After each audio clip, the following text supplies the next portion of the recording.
বিএনপির ভারপ্রাপ্ত চেয়ারম্যান তারেক রহমান বলেছেন, অন্তর্বর্তী সরকার যেন নিজেরা নিজেদের ব্যর্থতার কারণ না হয় সেদিকে খেয়াল রাখতে হবে।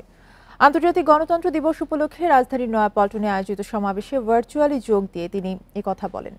তারেক রহমান বলেন, সংস্কারের পথ ধরে নির্বাচনী রোড ম্যাপে উঠবে বাংলাদেশ।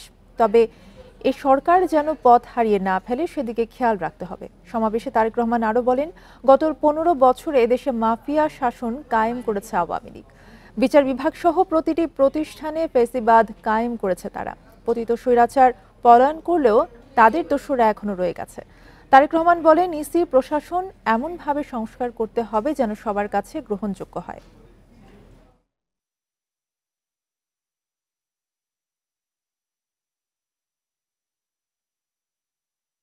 এই অন্তর্বর্তীকালীন সরকারকে কোনোভাবেই ব্যর্থ হতে দেওয়া যাবে না।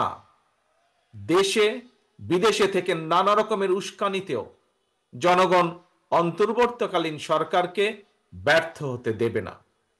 তবে অন্তর্বর্তীকালীন সরকার যাতে নিজেরাই নিজেদের ব্যর্থতার কারণ না হয়ে দাঁড়ায়, সে ব্যাপারে তাদেরকেও সতর্ক থাকতে হবে।